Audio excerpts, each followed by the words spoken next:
The black dress had been hanging in my closet for 3 days, like a mute rebuke to my indecision. I knew it was the one I'd wear to Richard's memorial party, but every time I opened the closet doors, I froze in front of the austere silhouette. Not mournful, but not festive. Just right for the event James and Heather were organizing at the country club. The dress had been purchased while her husband was still alive for a special occasion, and now its understated elegance seemed appropriate for an evening of remembrance. 5 years ago, when Richard died of a heart attack, I thought the worst was over. 47 years of marriage ended in 1 second. He just didn't wake up that January morning. I remember standing next to the bed for a long time, looking at his peaceful face, unable to believe the reality of what had happened. Back then, James held my hand at the funeral. Heather had her arm around my shoulders, and 14-year-old Madison was crying next to me.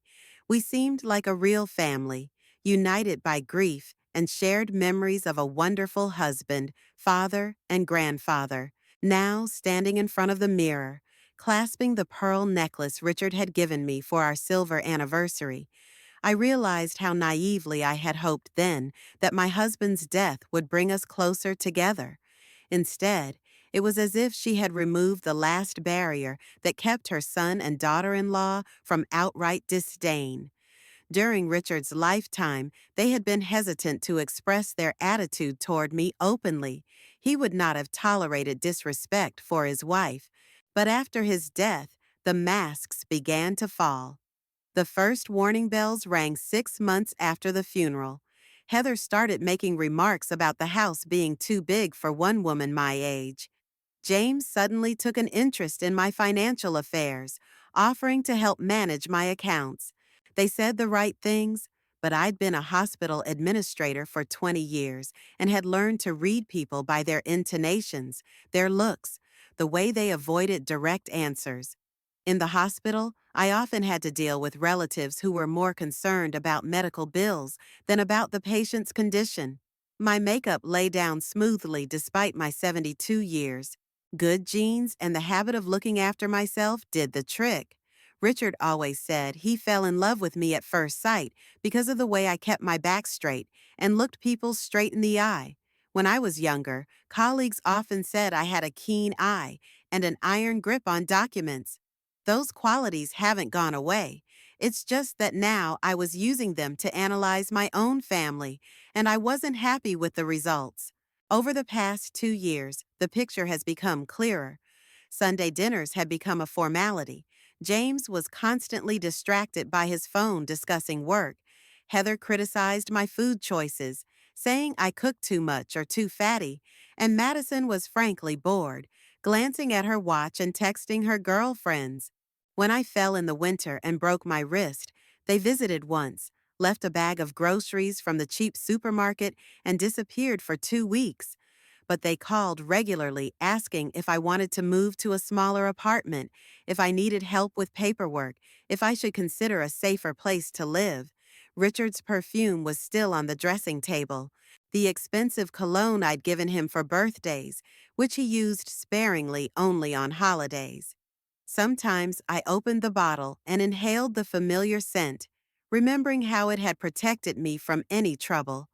Richard was that rare man who considered his wife an equal partner, not a burden that required constant care. After his death, I found myself alone with people who had once loved me dearly, but now saw me as nothing more than an obstacle to my inheritance. My purse, my shoes, my car keys, all ready for a trip to the club. I sat in a chair by the window and looked out at the garden Richard had planted with his own hands. The roses had bloomed early this year, filling the air with sweet fragrance. Red, pink, white. He'd chosen varieties to bloom from spring to fall. Every weekend my husband spent among these bushes, pruning, watering, fertilizing. He loved this house, this lot, every tree here. We planned to live here until the end, to meet grandchildren, to have family gatherings, to grow old together surrounded by the beauty we had created. Instead, I was preparing for a party organized by people counting the days until I died. James worked as a manager for a logistics company, making good money, but not enough for the lifestyle Heather sought. Her beauty salon brought in an income, but not enough to buy a new car every 3 years and send Madison to private school. They needed money, big money, and the only source of such money in their planning horizon was my house.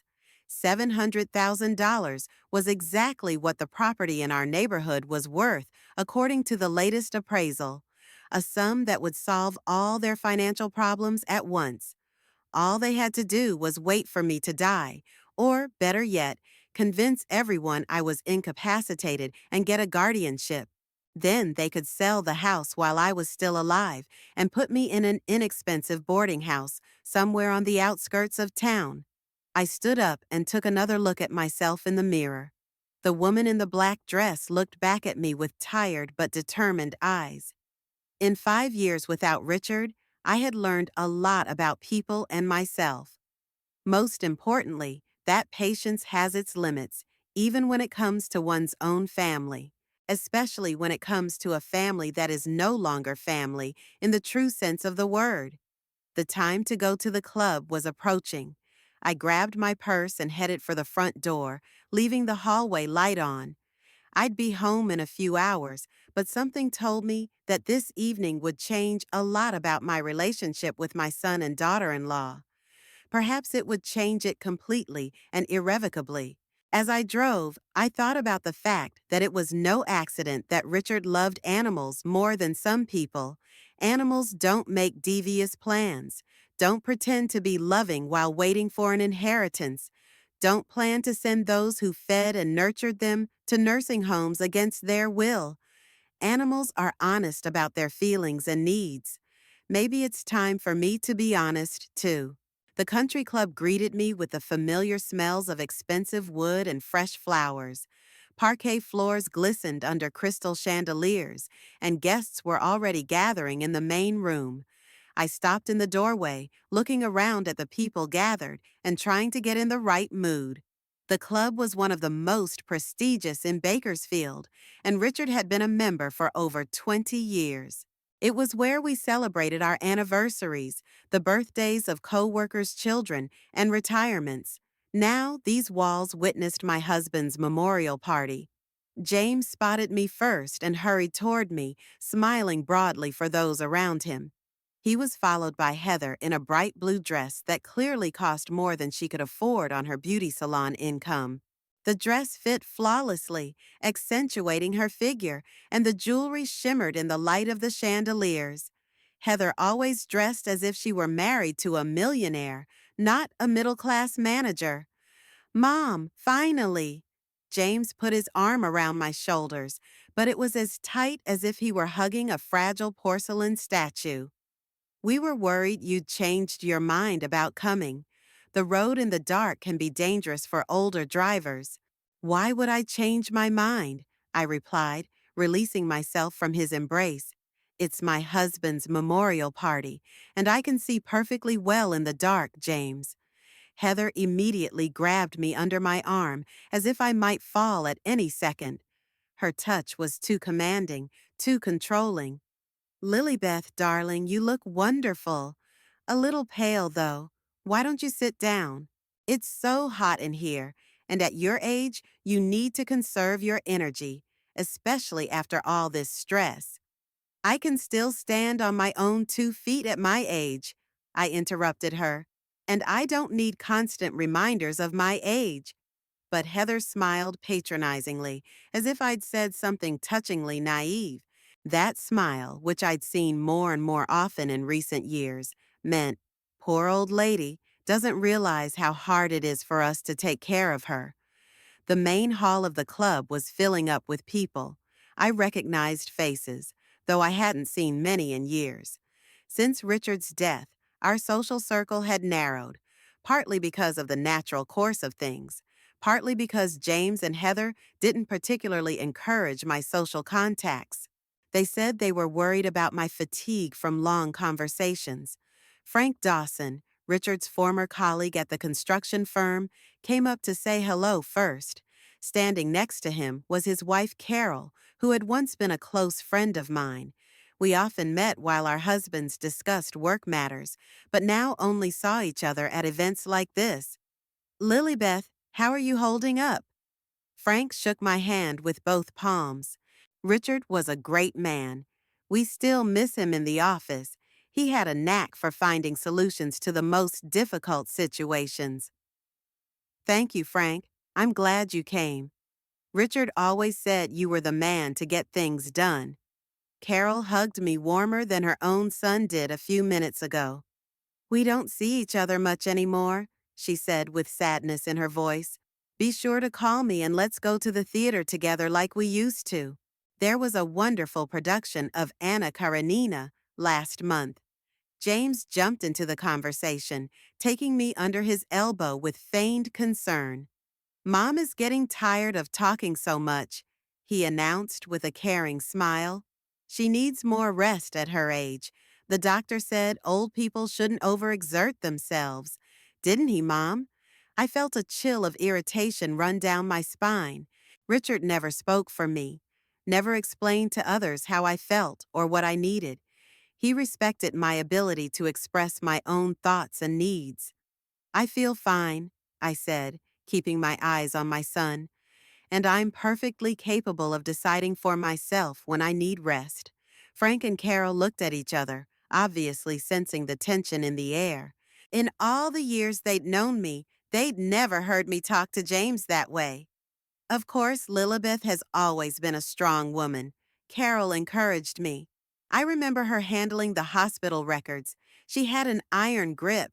Even the head doctor consulted her on complicated cases. Heather snorted, barely perceptible, but I heard her. That was a long time ago, she said with an indulgent smile. Things are different now. Technology has changed. Nowadays, older people often can't keep up with progress.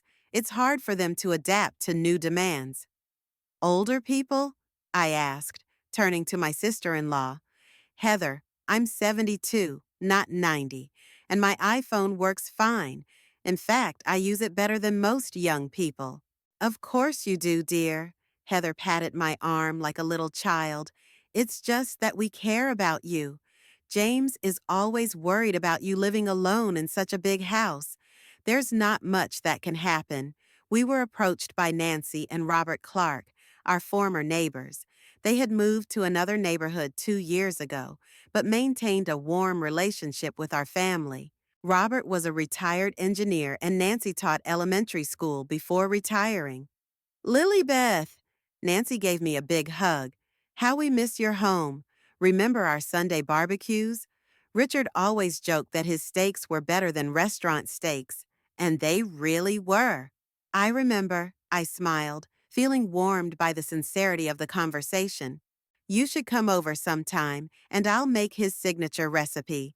I have all his notes on marinades and spices. Mama, James intervened again, his voice edifying. You know the doctor advised you to cook less. Those big dinners are too tiring for a woman your age. I looked at him in surprise.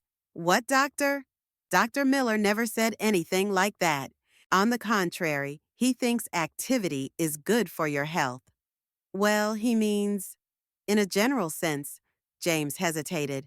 People your age should save their energy for more important things. Robert frowned.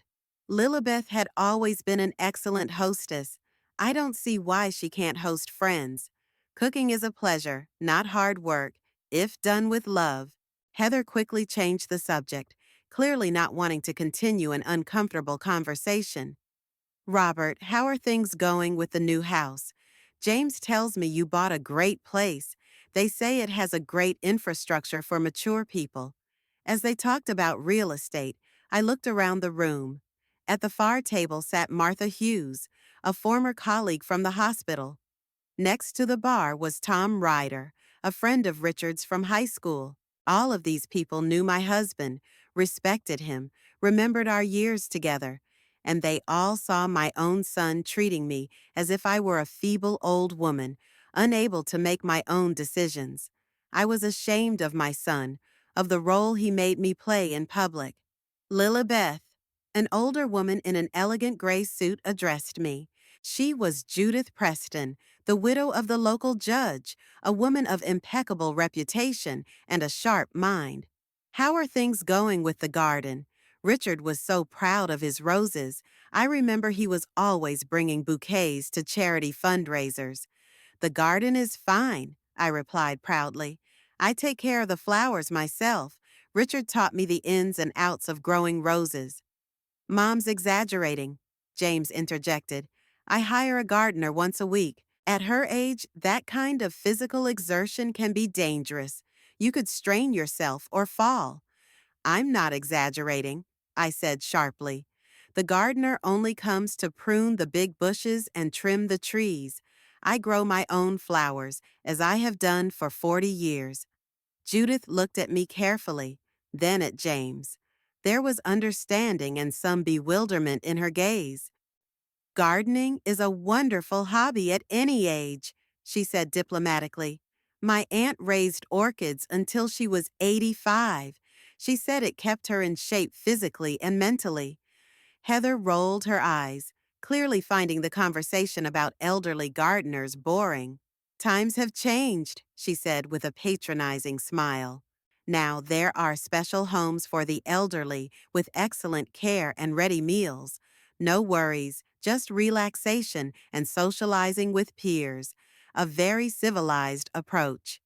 Homes for the elderly? Judith asked with ill-concealed surprise. Lilibet looks beautiful. Why would she need a nursing home? We're just thinking about the future, James said quickly, giving his wife a warning glance. Nee, planning ahead, while Mom is still sane and can make sensible decisions. The phrase sounded like a slap in the face. While she's still sane, as if my mental health was a temporary condition that would soon be replaced by senile dementia. As if they'd already charted my degradation and were preparing for the inevitable. My mind is perfectly fine, I said coldly, and I don't need a guardian. Of course, Mommy. Heather patted my hand again. We just love you and want you to be comfortable. We care about your future. Martha Hughes approached our group with a glass of champagne in her hand. When she saw me, she brightened up. Lilibeth, darling, it's so good to see you. You haven't changed a day. You're still as elegant and collected as ever. Martha, I was genuinely happy to see my former colleague. How are things at the hospital? How's the new management doing? Same old, Martha sighed. There's even more paperwork. Sometimes we remember how you used to organize the documents. You had a golden hand for that job. No one could sort out the archives better than you. Mom was a good administrator, James agreed with a patronizing smile. But that was last century when everything was done by hand. Everything is computerized now. Last century? Martha laughed. James, Lilibeth retired only 7 years ago. We were already working with computers, not stone tablets, and your mother learned all the programs faster than the younger employees. I felt my cheeks burning with shame and anger. James was talking about my work as if I were a scribe in ancient Egypt, not a qualified professional who had recently retired. A waiter passed by with a tray of red wine glasses, and Heather took 2 glasses with a graceful gesture, holding one out to James. The wine shimmered dark ruby in the crystal, and I wondered how much a bottle of it would cost at the country club. Mom, aren't you having one? James asked, raising his glass. It's Dad's memorial party. He loved a good red wine. You know, at my age, it's better to be careful with alcohol, I said, repeating the same age phrase they always used to use against me. Oh, Lilibeth, Heather laughed, taking a sip. One drink won't hurt. You're not driving. Tom Ryder joined our conversation, whiskey in hand. Richard really knew his wines, he said with a warm smile. I remember he brought a bottle back from Napa, and we sat out on the veranda all night talking about life. Yeah, Dad was a picky guy. James nodded. Too bad he spent too much money on those expensive bottles. The phrase was abrupt, and Tom looked at him in surprise. Richard was never wasteful, he countered. He just had a taste for quality.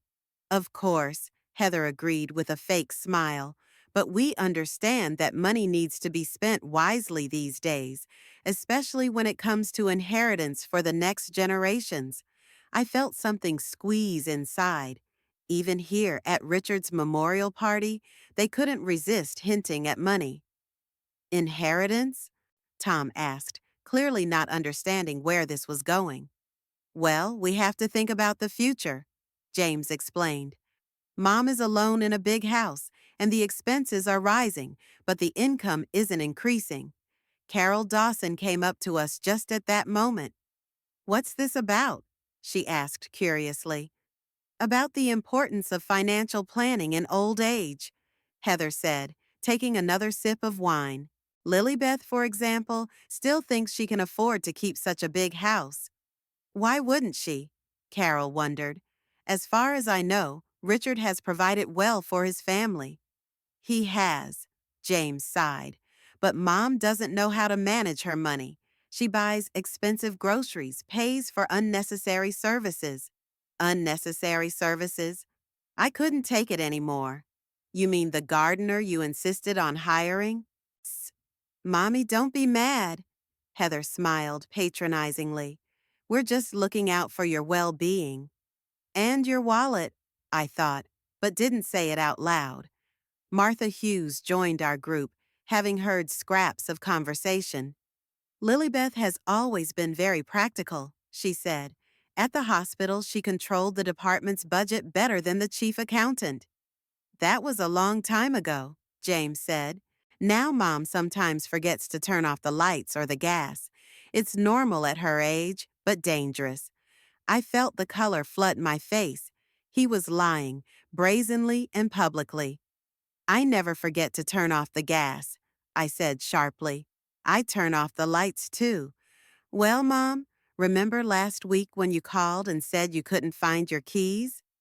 James was smiling, but there was a cold determination in his eyes. And then it turned out they were in the refrigerator. That was an outright lie. There were no keys in the refrigerator, and I'd never called with that problem. It didn't happen, I said firmly. Mommy, you told us yourself, Heather interjected. We're worried about you living alone. What if something serious happens? The guests looked at each other, clearly feeling the awkwardness of the situation. Carol frowned. Tom sipped his whiskey and turned away, and Martha looked at me intently. Why don't we talk about this at home? I suggested, trying to keep my dignity. No, Mom. It's important that your friends know about your condition, James insisted. If something happens, they'll be able to help us. What condition? I was outraged. I'm perfectly healthy. Of course you are, dear. Heather took a step closer to me, swaying slightly. It's just that sometimes older people don't notice changes in their behavior. She raised her glass, clearly intending to take another drink, but suddenly tripped over the edge of the rug. The red wine spilled out of the glass right onto my black dress, leaving dark scarlet stains on my chest and sleeves. Ouch! Heather exclaimed, but there was no genuine regret in her voice. How embarrassing! James immediately jumped over to me with tissues, but instead of helping me, he only smeared the wine on the fabric. Mom, don't move. I'm gonna wipe it off, he said loudly so everyone could hear. At your age, you have to be careful with your clothes. Heather giggled, covering her mouth with her hand. Come on, James, she said a little too loudly. Let her enjoy the high-end wine, old girl. Such expensive red wine rarely gets on the outfits of mere pensioners. Her words sounded like a slap in the face. Old lady, a simple pensioner, enjoying high-end wine. All the phrases were carefully chosen to humiliate me in front of Richard's friends. The room slowly fell silent. The guests turned in our direction, watching the scene. Some covered their mouths with their hands in surprise. Others just stood there with their mouths open, disbelieving what was happening. Carol stepped forward. "Heather, what are you saying?" She was outraged. "That's your husband's mother." "What's the big deal?" Heather shrugged. "I told you it was high-end wine. A compliment, you might say." James kept fiddling with the napkins, pretending to help, but really only drawing more attention to my stained dress. "It's okay, Mom," he said in a patronizing tone. "You can change at home. It's a good thing you have other outfits for occasions like this." Martha Hughes came up to me with an indignant look on her face. "Lilybeth, dear, let's go to the ladies' room and I'll help you clean up," she suggested, glaring angrily at Heather. But I didn't move from my seat. Something strange was happening inside me. Instead of the tears, shame, or confusion I'd expected, I felt an icy calm. Years of humiliation, disparaging remarks, and patronizing smiles suddenly formed a clear picture. This was no accident. This was a deliberate public humiliation.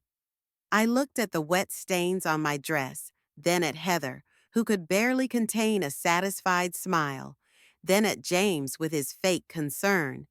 Tom Ryder stood by with his jaw dropped, Frank Dawson shook his head in disgust, and Judith Preston looked at her son and daughter-in-law with the kind of look a judge gives to particularly vile criminals.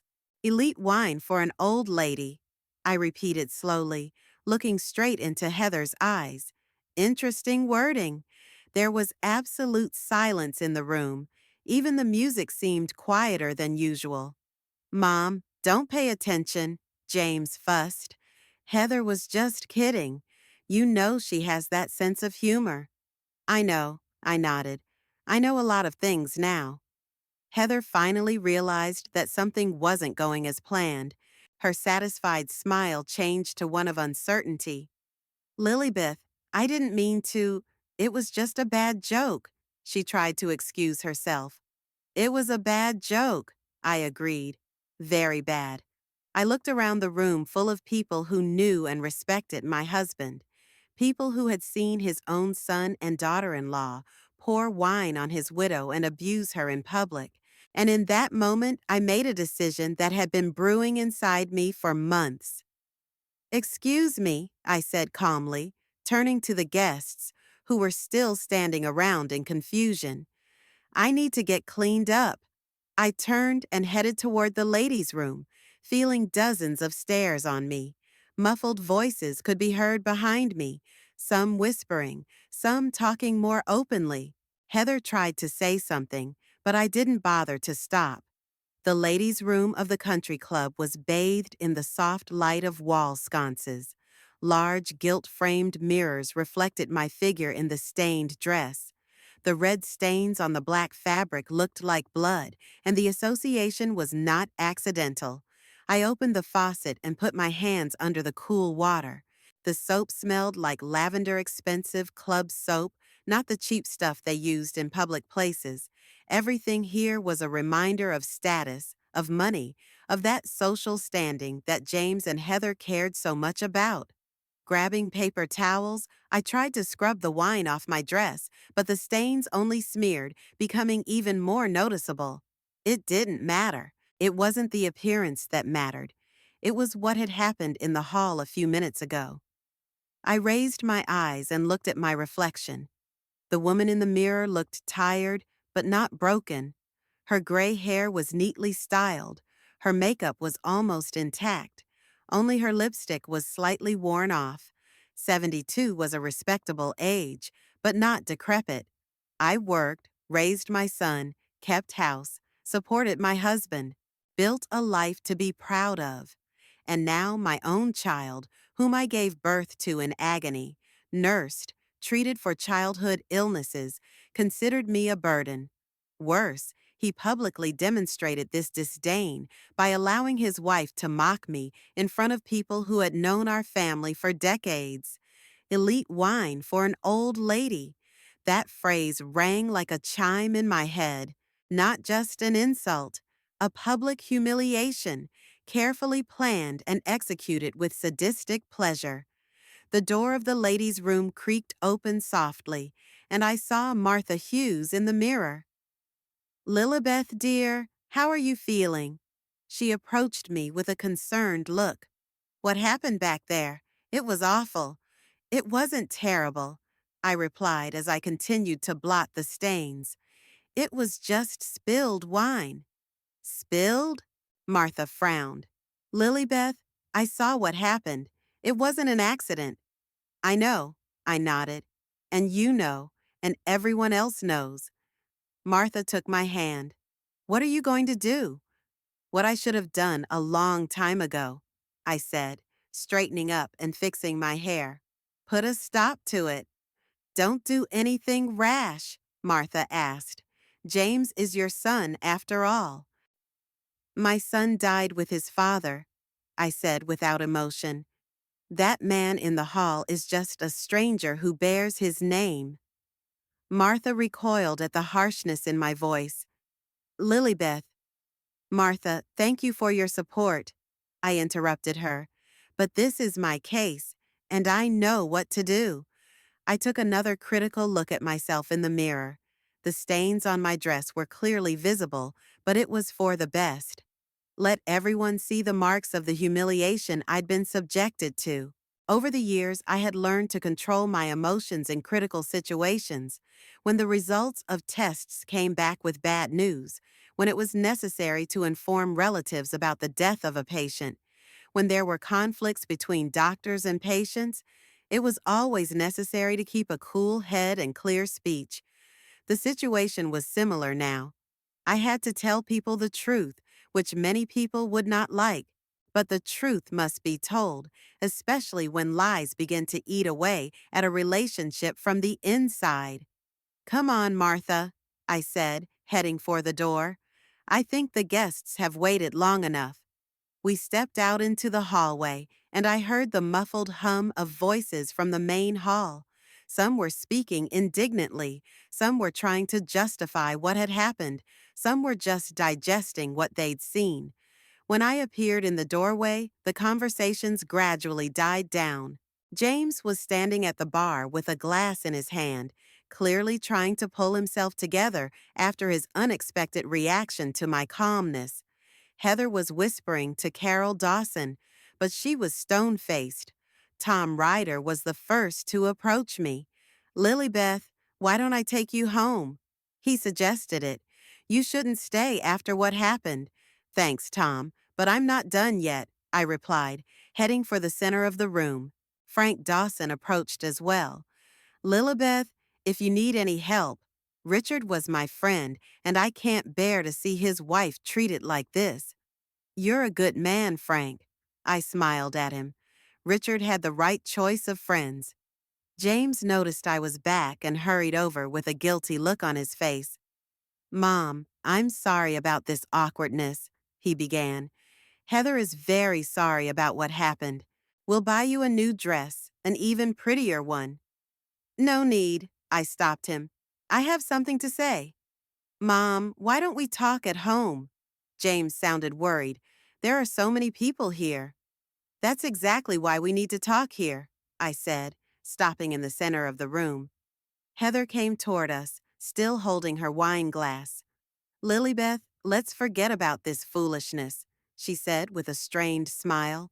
"Your husband's celebration of life must not be spoiled by trifles." "A trifle?" I questioned. "That's an interesting assessment." The guests gradually gathered around us, forming an uneven circle. I saw curiosity, sympathy, bewilderment in their eyes. Many of these people had known our family for years, remembered James as a boy, watched him grow up and get married. "Friends," I began, addressing everyone here, "I want to take this opportunity to say a few words." "Mom," James tried to stop me, "you don't have to do this now." "Shut up," I said so sharply that he recoiled. "You've said enough for today." The room fell silent. Even the music stopped at that moment, and there was absolute silence. We are here to honor Richard Campbell, my husband, I continued in a calm, clear voice. 47 years we lived together. 47 years building a house, raising a son, and being friends with wonderful people. I looked around the room, stopping at familiar faces. Richard was an honest man. He hated lies and hypocrisy, and I think he'd be very sad to know how some people acted after his death. James turned pale, and Heather took another sip of wine, clearly trying to pull herself together. You see, I continued, sometimes the death of a loved one shows the true colors of those we thought were family. So, tomorrow morning I'm going to the notary, I said, looking directly at James, to change the will. The house on Maple Street that Richard had built with his own hands would be given to the Bakersfield Animal Shelter. The silence in the hall became so absolute that I could hear the ticking of the wall clock. James stood there with his mouth open, as if he couldn't make sense of what he was hearing. Heather lowered her glass slowly, and I could see a shadow of bewilderment cross her face. "What?" James said. "Mom, what did you say?" "The house is going to the animal shelter," I repeated clearly. "I think Richard would approve. He's always loved dogs and cats more than some people." Heather suddenly laughed, but it was hysterical. "Lilybeth, honey," she said, shaking her head. "You're kidding, right? Old ladies sometimes say silly things when they're upset." "I'm not joking," I replied coldly. "And I'm not upset. I've just made a long overdue decision." Tom Ryder stepped forward, frowning. "Lilibeth, are you sure? This is a very serious decision." "Tom, I've made a lot of big decisions in 72 years." I smiled at him. Marrying Richard, having a son, working at the hospital for 20 years. I think I can handle that too. James finally woke up from his stupor. "Mom, you can't do this," he said, trying to keep his tone calm. "This house is our family nest. It's where Madison grew up. It's where I spent my childhood." "Your childhood ended when you decided to think of me as a burden," I replied. "Madison spends only a few hours a month in that house." Carol Dawson came closer, looking at me anxiously. "Lilybeth, dear, maybe you should think about it a little more. You don't make decisions like this in haste." "Carol, I've been thinking about this for the last 2 years," I explained, "ever since I realized that my son sees me only as a source of inheritance." "That's not true," James exclaimed, a note of panic in his voice. "I love you, Mom. We all love you." "Love me?" I asked, pointing to the wine stains on my dress. A very revealing love. Heather abruptly set her glass down on the nearest table. "Lilibeth, stop the theatrics," she said, and the patronizing mask finally fell from her face. "You can't disinherit your own son because of spilled wine." "I can," I replied briefly. "And I am." Frank Dawson whistled softly. "Gee," he muttered, "Richard wouldn't have expected this." Richard expected his son to take care of me, not count the days until I died, I said, not taking my eyes off James.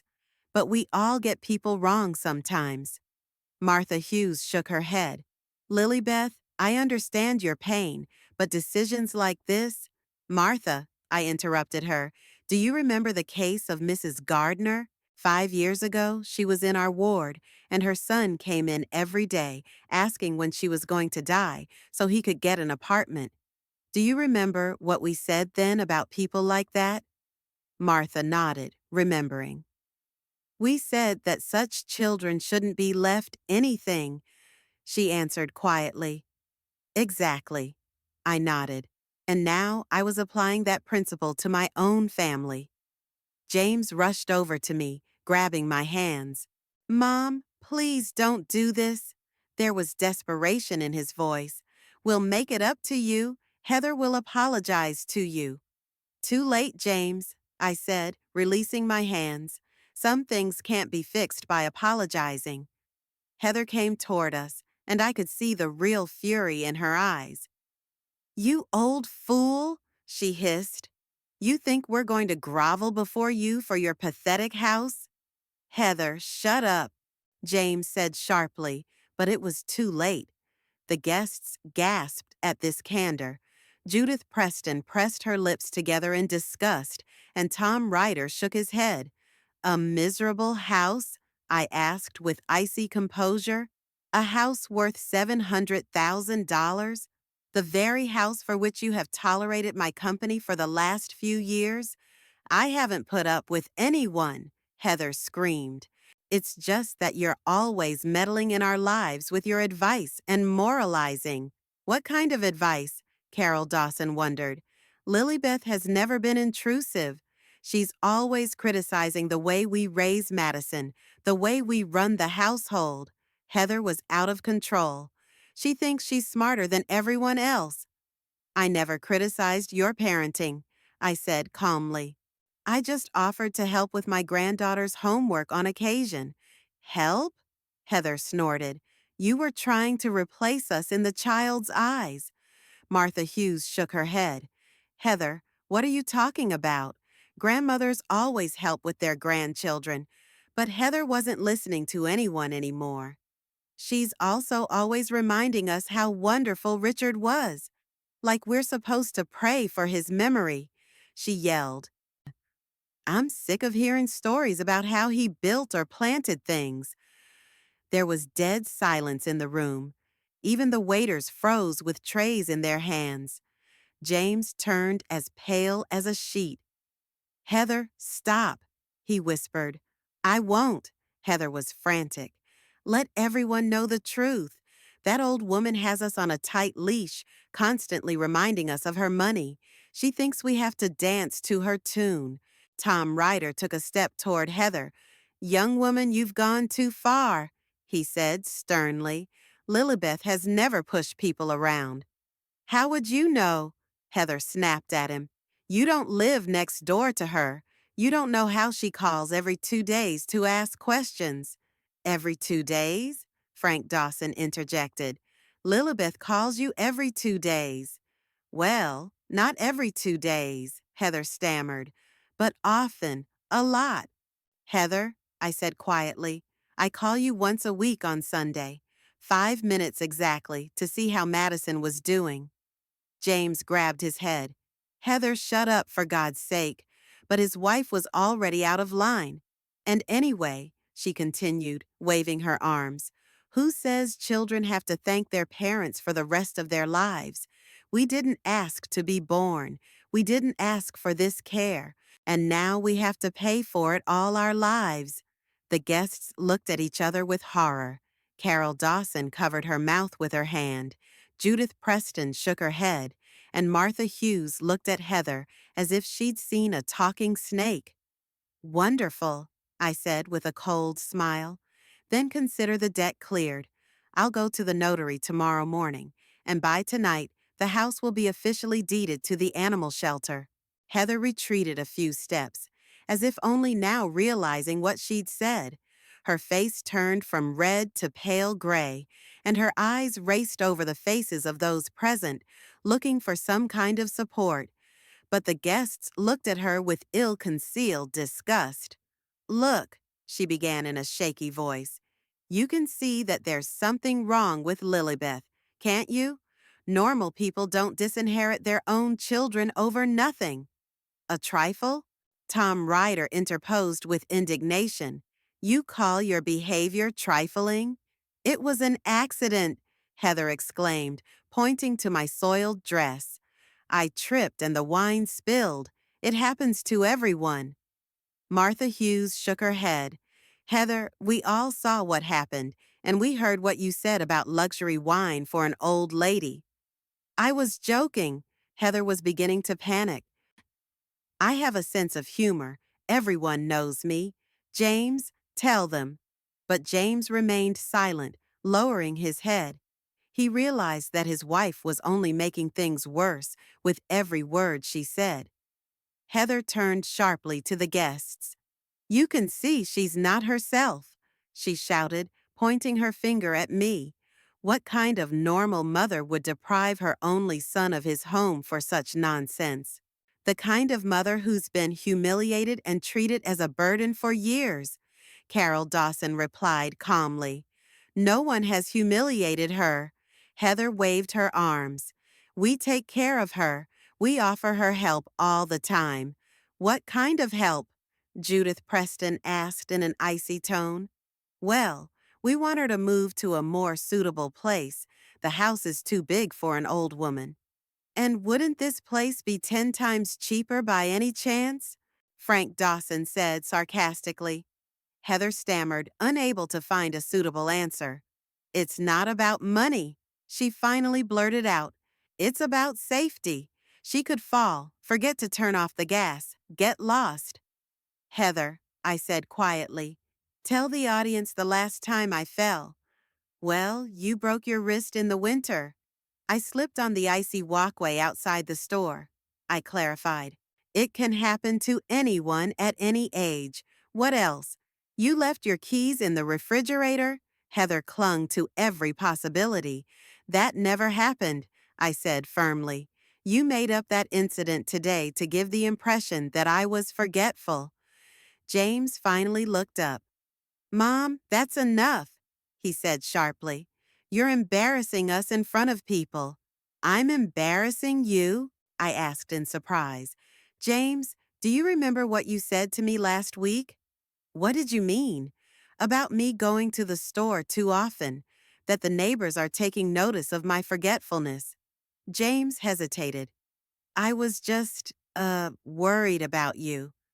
You said that Mrs. Crawford complained to you about me coming in for bread 3 times in one day, I continued calmly. But Mrs. Crawford moved in with her daughter 6 months ago. The room grew even quieter. The guests listened attentively, gradually realizing the magnitude of what was happening. And you told Heather that I'd forgotten how to use the washing machine? I added, even though we've had that machine for 15 years, and I've been doing fine with it. Mom, why are you bringing this up? James looked stricken.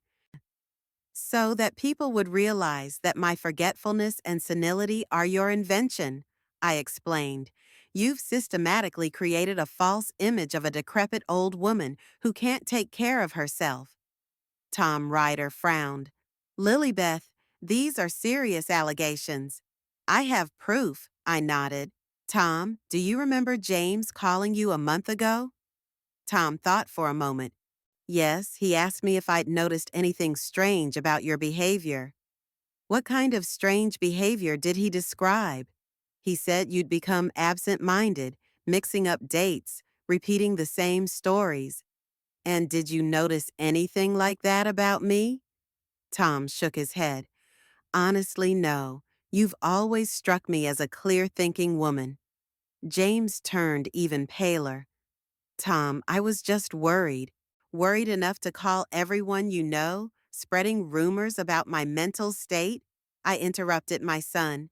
Carol Dawson shook her hands indignantly. James, how could you? It's your mother.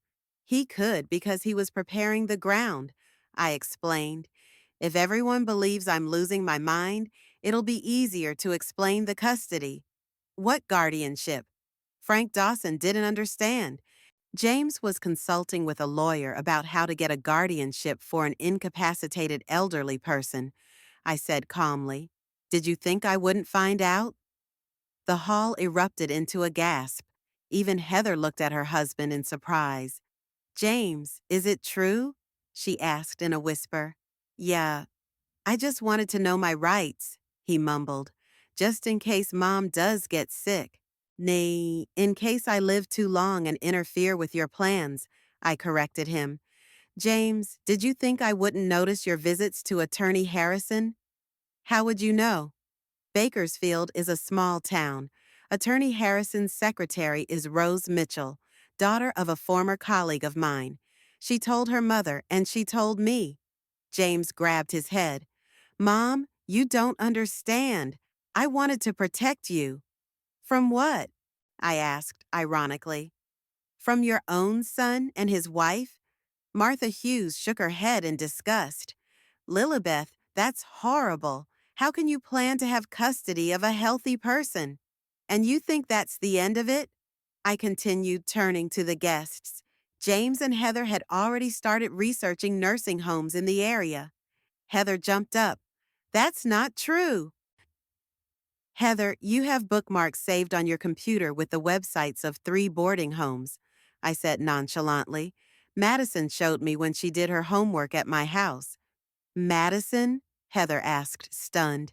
Kids talk a lot, I explained, especially when they don't understand the meaning of what they're seeing. Judith Preston pressed her lips together. So, you'd not only planned the guardianship, but you'd already chosen a facility? We were just exploring options, James excused himself weakly. For the future, Heather added. For the near future, I clarified. According to your internet searches, you were planning to implement the plan within 6 months. Tom Ryder shook his head. That's disgusting. Richard would roll over in his grave if he knew about those plans. Dad wouldn't understand modern realities, James snapped. You can't leave an elderly parent unattended these days. What elderly? Carol Dawson said indignantly. Lilibeth is only a year younger than me. Am I supposed to be preparing for a nursing home, too? It's not a matter of age, Heather tried to explain. It's a matter of... It's the size of the inheritance, Frank Dawson finished for her. It was clear as day. James turned abruptly to the guests. Enough, he shouted. You have no right to judge us. This is our family business. Family business? Judith Preston interjected. Young man, public humiliation of an elderly woman is no longer a family matter. It's a matter of human dignity. No one was humiliating anyone. Heather was getting nervous again. We were just what? Martha Hughes interrupted her. We were just planning to declare a healthy woman incapacitated so we could take her property? That's not true.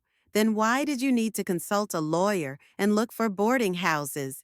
Heather and James looked at each other, realizing that they were trapped in their own lies.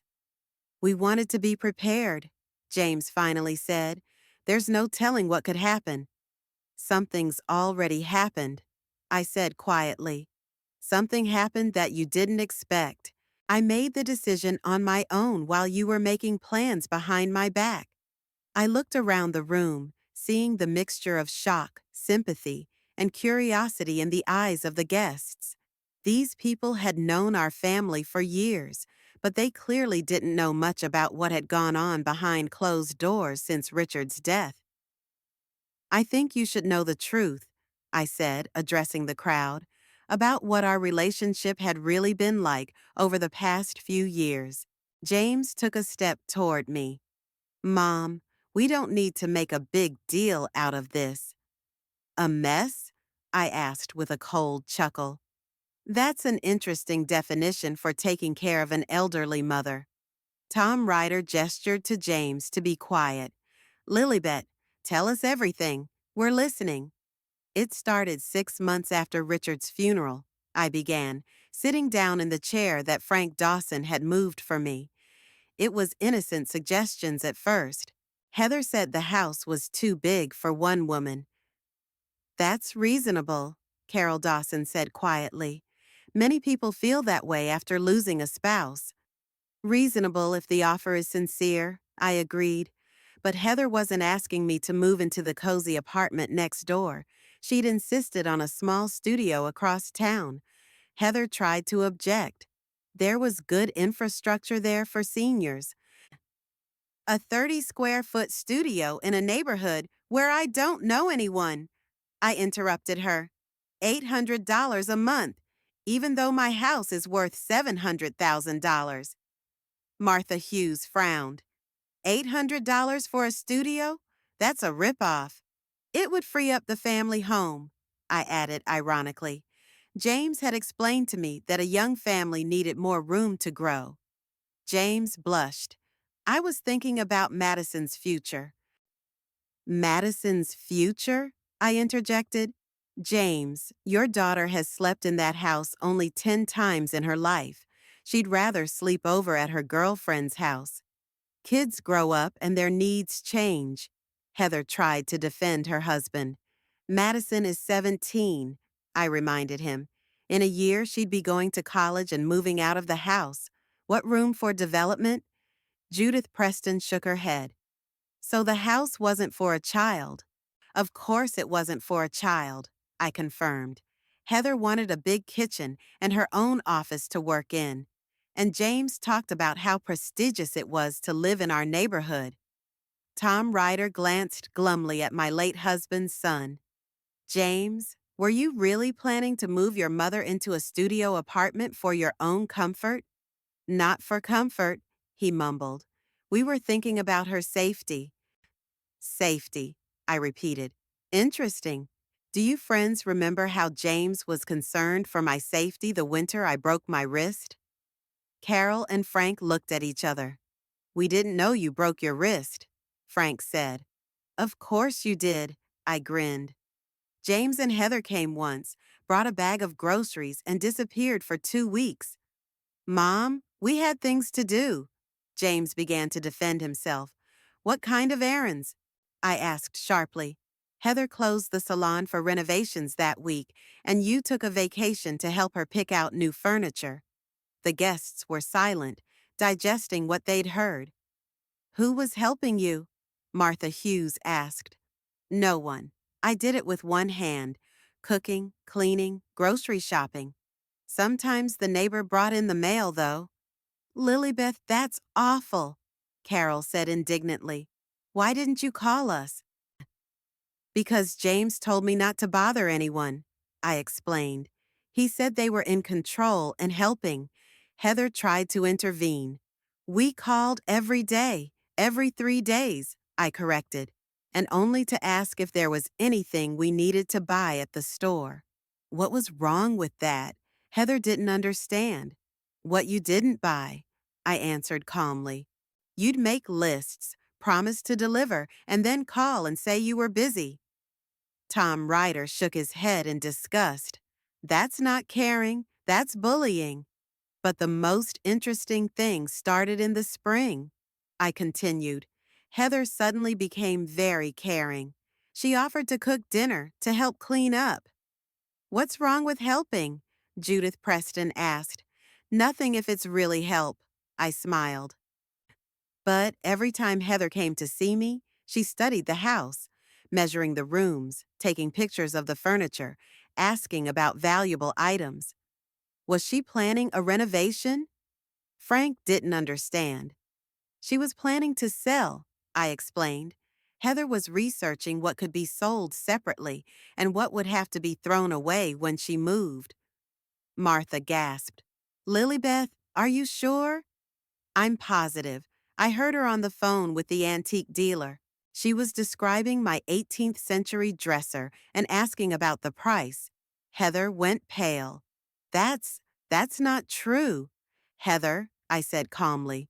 Morris, the antique dealer, is an old acquaintance of mine. He told me about your call. There was an awkward pause. The guests looked at each other, and James and Heather looked caught red-handed. But that wasn't the most disgusting part, I continued. It was the constant insinuation that I was decrepit and helpless. We never said you were decrepit, James objected. We didn't? I interjected. What about the line about the dangers of driving at my age? Statistics show that I haven't had a single serious accident in 50 years of driving, I interrupted. Unlike you, who has wrecked 3 cars in the last 5 years, Tom Ryder grinned. Strange statistics indeed. Do you remember when Heather told everyone that I couldn't handle modern technology? I continued, even though I was better at using a smartphone than she was. That's an exaggeration, Heather objected weakly. Heather, Carol Dawson said, I remember when you complained that Lilybeth couldn't figure out online banking. Well, it's hard for the elderly. Even though I've been doing all my financial transactions online for 10 years, I added, and I taught it to James when he couldn't figure out the system. James looked increasingly depressed. They also regularly discussed my health with strangers, I said, turning to the guests. They told me I was forgetful, absent-minded, that I needed help with simple tasks. We were worried, James muttered. So worried that we consulted a lawyer about the incapacity process, I reminded him. It's a very specific kind of worry. Martha Hughes shook her head. Lilybeth, that's your own son. How could he have gotten to this point? Very simple, I replied. When money becomes more important than family, people can do a lot of things. Frank Dawson looked at James with contempt.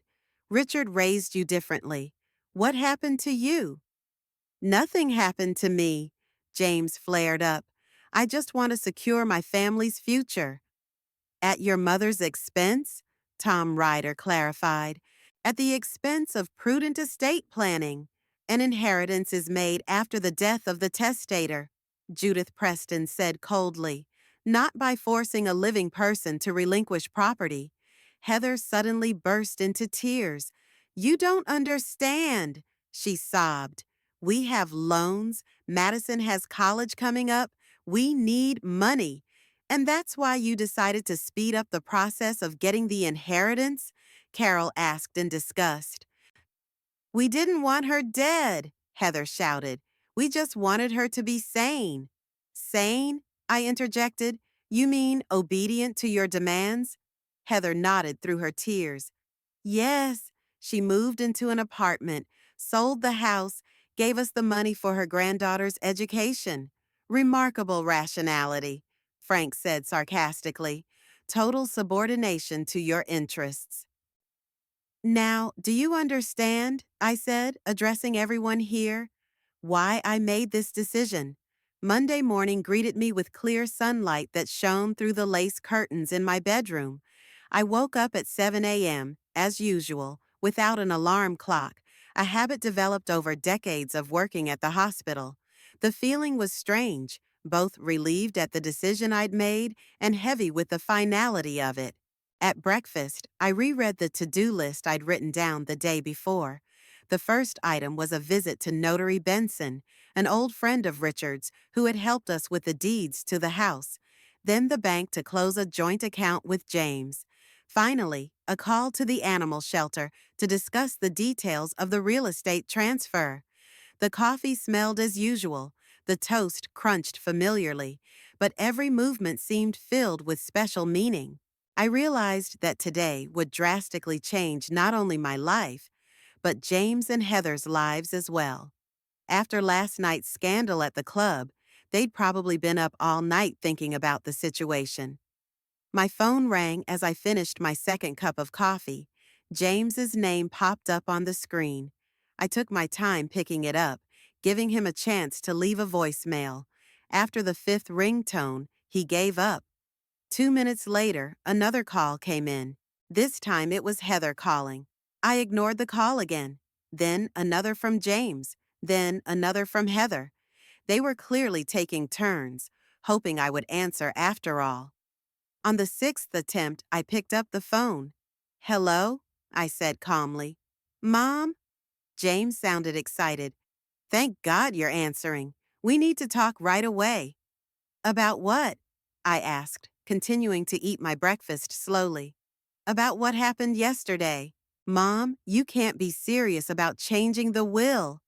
I can and I am, I replied. I have a meeting with Mr. Benson in 2 hours. There was a pause. I could hear James breathing heavily. Mom, please don't do anything rash. Let's meet and discuss this calmly. James, I've been thinking about this for 2 years. It's a thoughtful decision.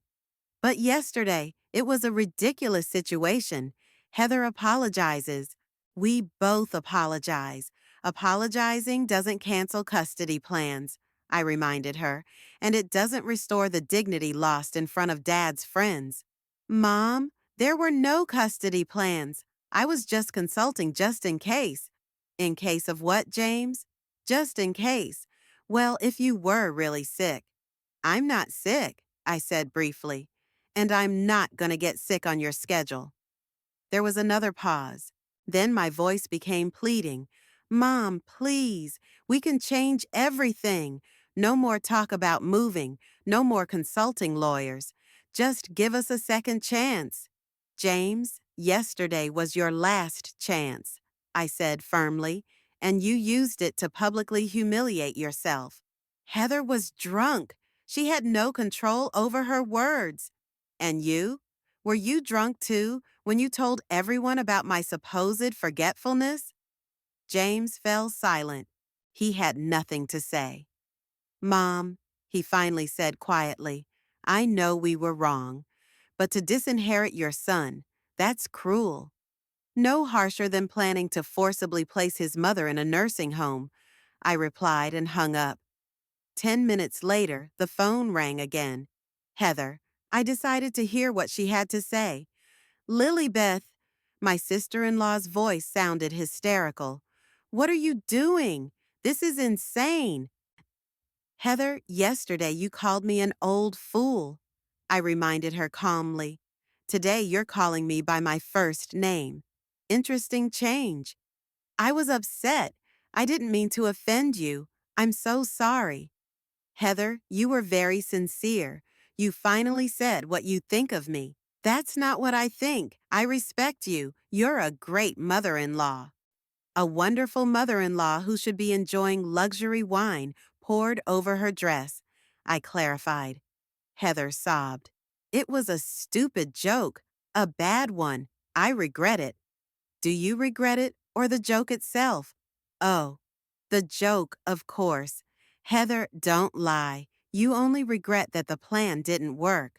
What plan? There was no plan. The plan was to publicly demonstrate my inadequacy.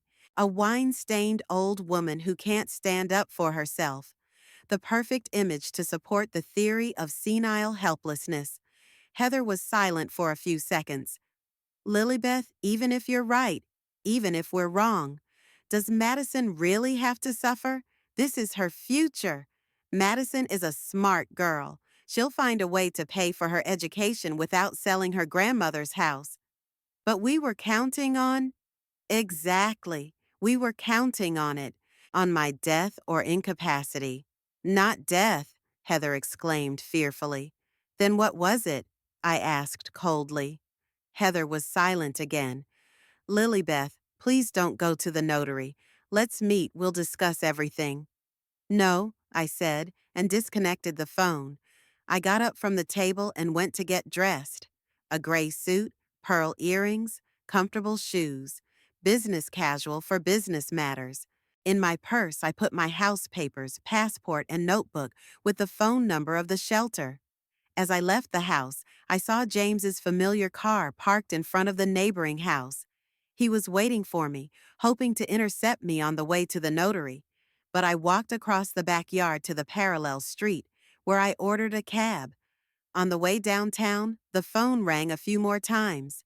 James and Heather were clearly panicked, realizing their entreaties weren't working. I muted the sound and stowed the phone in my purse. Mr. Benson's office was located in an old building on Main Street. A solid sign, an oak door, a middle-aged secretary behind a massive desk. Everything breathed respectability and reliability.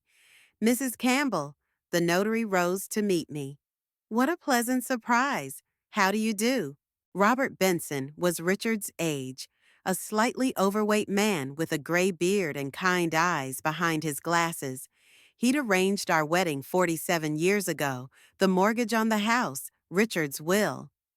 I'm doing pretty well, Robert, I said, sitting down in the leather chair in front of his desk.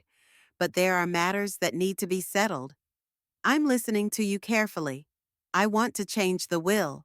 I want to exclude my son from it and give the house to a charitable organization. Robert raised his eyebrows. Lilibet, that's a big decision. May I ask why?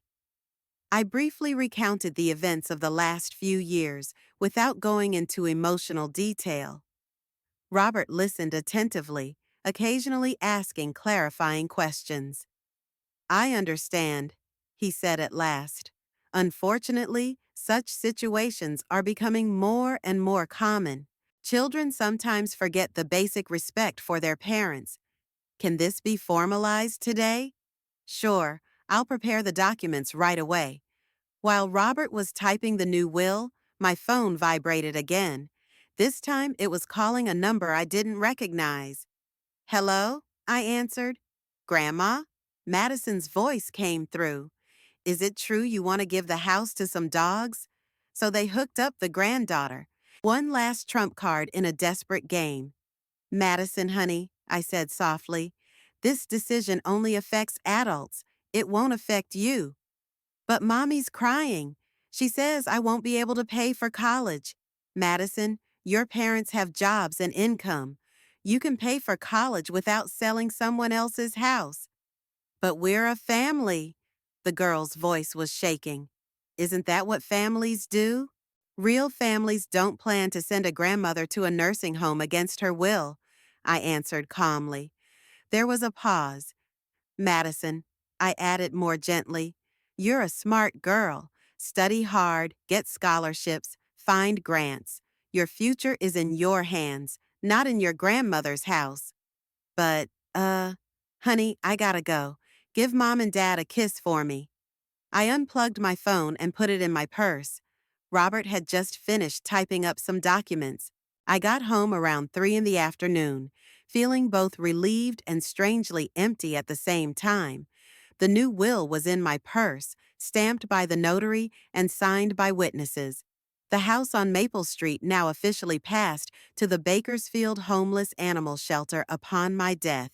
James was getting nothing. I made myself some tea and sat in my favorite chair by the window that overlooked the garden. Richard's roses were blooming lushly, filling the air with their sweet fragrance. He was so proud of those flowers, spending hours tending to each bush.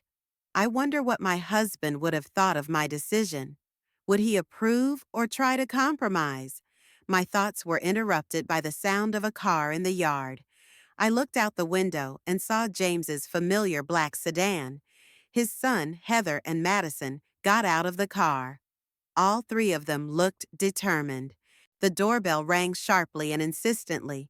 Then it rang again. Then there was a knock on the door. "Mom, open up!" James shouted. "We know you're home."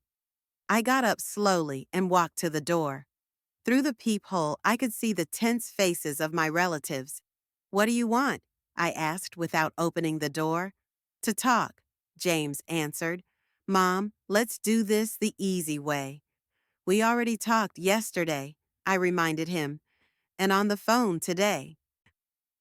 "Mom, please." Heather's voice was tearful. "We brought Madison. Would you really refuse to talk to your granddaughter?" I sighed and opened the door. The three of them walked in, and the house was immediately filled with tension and foreign energy. Madison looked confused, Heather looked tearful, and James looked determined and angry at the same time. "Come into the living room," I said neutrally. We sat in the same room where we'd spent family nights before. James and Heather took the couch, and Madison sat in the chair across from me. There was an awkward pause. "Well?" I asked. "What did you want to say?" James leaned forward, interlocking his fingers. "Mom, I understand that Heather and I made mistakes, but to take away a family's home because of this—" "Because of this?" I interrupted him. "James, you were planning to have me declared incompetent. That's not a mistake. That's a betrayal." "I wasn't planning. I was just consulting." "About the guardianship proceedings for an incapacitated person?" I reminded him. "Very specific counseling for a caring son." Heather wiped her eyes with her handkerchief. "Lilybeth, we were really worried about you. You live alone in such a big house." "Heather," I stopped her, "stop repeating the same lies. You were very clear about your feelings for me yesterday." Madison suddenly spoke in a shaky voice. "Grandma, don't you love me?" I looked at my 17-year-old granddaughter, a beautiful girl with Richard's eyes and my cheekbones, an innocent victim of adult games and manipulation. "Madison, I love you very much, but my feelings for you have nothing to do with the house." "But it's our family home," said the girl, clearly echoing her parents' words. Grandpa would want it to stay in the family. Grandpa would want his son to take care of the widow, not plan to force her into a nursing home, I replied calmly. Madison looked at her parents in surprise. What? What nursing home? James and Heather looked at each other. Apparently, they hadn't told their daughter the whole truth. Madison, your parents were looking into nursing home options for me, I explained. They wanted to move Grandma there so they could live in the house themselves. Mom? The girl turned to Heather. Is that true? We were just, uh, exploring options for the future, Heather mumbled, in case Grandma gets sick. I'm not sick, I reminded her. But you're getting old, Heather exclaimed in frustration. You're going to need care someday. When I do, I'll decide where to get it, I said firmly, without your help. James stood up abruptly. Stop it, he shouted. Mom, you're acting like a petulant child. We're trying to solve the problem peacefully, and you're being stubborn. What problem? I asked without raising my voice. The problem of your future. My future is my problem, not yours. You're my mother. I'm responsible for you. Since when? I grinned. For the last 5 years, you've only been responsible for the size of my inheritance. Madison looked at us confused. I don't understand anything, she whispered. Why are you fighting over money? Because money is more important to your parents than family, I explained sadly. That's not true, Heather jumped up. We're thinking about family. We're thinking about your future, Madison. My future? The girl interjected. Do I have to move my grandmother out of the house for my future? Heather and James were silent. They had no answer to that logical question. Madison, I said softly, your parents had hoped to get this house after I died and sell it to pay for your education, but they didn't want to wait for the natural course of events. What do you mean they didn't want to wait? The girl didn't understand. They wanted me to move into a nursing home now, and they wanted the house when they were alive. Madison looked at her parents stunned. Mom, Dad, is this true? James lowered his head, and Heather cried again. We didn't mean anything bad, she sobbed. It's just that we have so much debt, and college is so expensive. What debts? Madison was surprised. I thought you were good with money. I am, I grinned bitterly. So well, in fact, that they were planning to declare me incompetent and take the house through the court. Mom, stop it, James exploded. You're exaggerating. We weren't planning on incapacitating anyone. James, I have a copy of your consultation with the lawyer, I said calmly. Mr. Harrison explained to you in great detail the procedure for declaring an elderly person incapacitated due to senile dementia. Madison gasped. Dad, did you really want to declare Grandma crazy? Not crazy. James tried to justify himself. Just in need of care. What's the difference? I asked. The result is the same. Disenfranchisement. Heather stopped crying and looked at me with angry eyes. Are you a better person? She hissed. You disinherit your only son. You leave your granddaughter without the means for education. What kind of grandmother are you after that? One who decides the fate of her own property, I replied coldly, and does not allow herself to be forced into unfavorable decisions.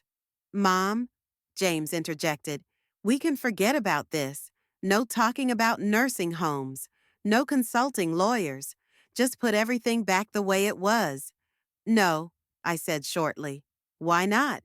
Because trust doesn't come back. Because now I know what you really think of me. Madison stood up suddenly. Grandma, she said quietly, what if I apologize for my parents? If I promise that they will never hurt you again? I looked at my granddaughter with pain in my heart.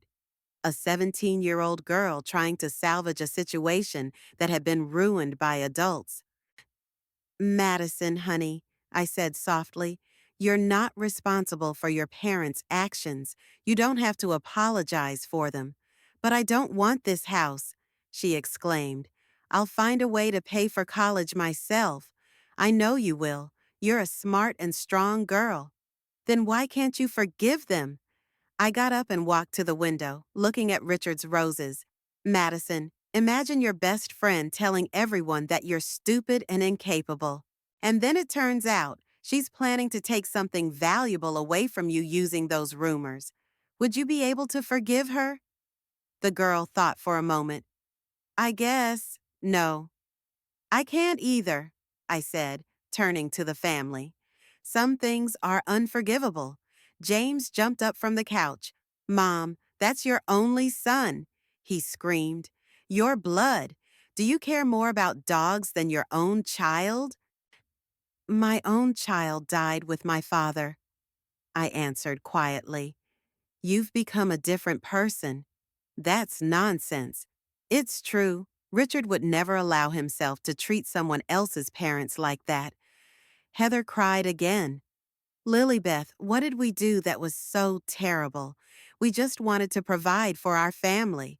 At my expense, against my will, by deception and coercion. We didn't force anyone.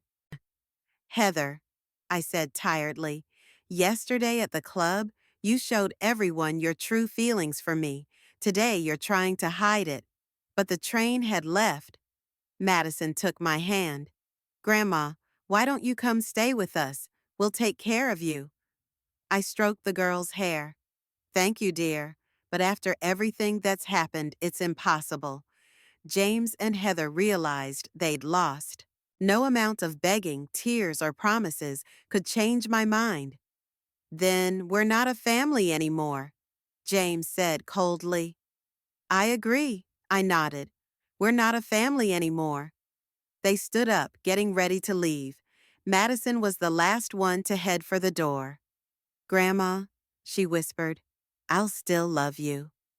I'll love you too, honey, I replied, kissing her cheek. I will always love you. The door slammed shut behind them, and the house became quiet again. I went back to the window and looked out at the garden where my late husband's roses were blooming. It had been 3 weeks since James and his family had last crossed the threshold of my house. 3 weeks of a silence I hadn't known in years. No one called with patronizing inquiries about my health. No one offered to help me with things I was doing fine on my own. No one hinted at the dangers of living alone in a big house. In the morning, I woke up without the anxious expectation of another unpleasant conversation. I ate breakfast without hurrying, reading the newspaper from the first to the last page. I watered Richard's roses, which had bloomed especially lushly this year, as if sensing that no one else was going to sell them along with the house. On Monday, Carol Dawson came to visit. We had tea on the terrace and discussed the theater playbill. It turned out that in my years of forced socializing with James and Heather, I had forgotten how nice it was to talk to someone who didn't look for ulterior motives in every word you said. Lilybeth, you look younger, Carol said, finishing her tea. It's like you've lost 10 years. I guess it's because I don't have to prove myself all the time, I said, smiling. What about the orphanage? Do they know about the will yet? They do. The director is coming next week to meet me. He wants to look at the house, discuss the plans. What are they planning to do with a building this big? Part of it will be converted into a veterinary clinic, part into a shelter for large dogs, and the garden will be left as it is, for walking. Carol nodded with approval. Richard would be pleased. He'd always loved animals more than some people. Yes, I agreed. I remember when he picked up that ginger cat with the broken leg. James was outraged then, saying there was no place for stray animals in the house. And now the whole house is going to be a place for stray animals, Carol said. It's ironic. Not irony, justice. Wednesday, Martha Hughes called, told me hospital news, asked how I was feeling. No hint of age or health, just a friendly conversation between former co-workers. Lilibet, everyone on the ward remembers you, she said, especially now that the new administration is all messed up with paperwork. Maybe they should hire someone younger. I laughed. The old staff can't keep up with the modern demands. Martha laughed understandingly. Old people do better than young people. There's no substitute for experience. In the evenings, I read or watched movies that I had wanted to watch for a long time, but couldn't because of the constant tension in the family relationship. It was strange to realize that for the past few years, most of my energy had gone into emotional defense against my own relatives. The phone rang rarely, and each call was pleasant. Tom Ryder invited me to a classical music concert. Judith Preston counseled about choosing a gift for her granddaughter. Frank Dawson told anecdotes he'd heard at the golf club. None of them mentioned James and Heather, although the story of our breakup was surely known to all common acquaintances. People tactfully avoided the painful topic, for which I was grateful. On Friday, I went to the bank to close my joint account with my son and open a new one, into which I had transferred all the funds. The manager who helped me with the paperwork asked about the reasons for the change. Family reasons, I replied briefly. I understand, he nodded. Unfortunately, such situations are becoming more and more common. Older people have to protect their savings from overprotective relatives. That's right. It's good that you took action beforehand. Many people delay until the last minute and then regret it. As I left the bank, I felt an unusual feeling, complete control over my own life. For the first time in many years, no one could influence my decisions. No one could force me to do something against my will. No one could manipulate my feelings of guilt or kinship duty. Sunday morning, I sat in the garden with a cup of coffee, watching the birds that were nesting in an old oak tree. Richard had planted this tree 40 years ago when we first bought the property. It was a thin sapling then, but now the mighty oak gave shade to half the garden. I wonder what my husband would have thought of my decision. Would he approve of breaking up with his only son or try to find a compromise? Richard had always been a peacemaker, trying to smooth over any conflicts. But Richard hadn't seen what I'd seen over the past few years. He didn't hear the patronizing talk about my old age, didn't know about the plans to force me into a nursing home, wasn't present at that humiliation at the country club. Perhaps he, too, would change his opinion of his son after learning the whole truth. The sound of a car interrupted my musings. An unfamiliar car pulled up to the house, and a middle-aged woman in a business suit got out. "Mrs. Campbell," she asked as she approached the gate. "I'm Sarah Parker, the director of the animal shelter." "Nice to meet you," I replied, standing up. "Please come in." Sarah Parker was an energetic woman of about 45, with kind eyes and confident manners. She took a close look at the house, asking questions about the layout and utilities. "This is a wonderful place," she said, standing in the living room. "Spacious, bright, with a large lot. It's perfect for our purposes. What exactly do you plan to house here?" "In the main house, a veterinary clinic and administrative offices. In the annex, enclosures for large dogs. And we will keep the garden for walking and rehabilitation of animals after treatment." "That sounds wonderful," I smiled. Richard would have approved of that use of the house. "Did your late husband love animals too?" "Very much. We always had dogs and cats. He used to say that animals were more honest than people. They didn't pretend or betray." Sarah nodded understandingly. "Mrs. Campbell, may I ask why you decided to bequeath the house to the shelter? Usually people leave property to their relatives." "I have a special relationship with my relatives," I replied diplomatically. "I understand. I won't go into details. I just want to say that your gift will help save hundreds of animals. We're very grateful for your generosity." "It's not generosity, it's justice." After the shelter director left, I went back to the garden and sat down again in the chair under the oak tree. The sun was setting, coloring the sky a soft pink. The lights were on in the house. I had left the lamp on in the living room where the family used to gather. Now there was no family. There was only me, my home, and a peace I hadn't known in years. Did I regret the decision? No. Even thinking about Madison, who had really suffered because of her parents' actions, I didn't feel regret. The girl was smart enough to know the difference between fairness and cruelty. For the first time in a long time, I felt truly free. Free from other people's expectations, from coercion, from having to justify every decision. Free to be myself in my own home. Richard's roses exuded their evening fragrance. The birds lodged in the branches of the oak tree, and I sat in my garden, knowing that tomorrow I would wake up again in peace and quiet. It was a good life. Honest, dignified, and free.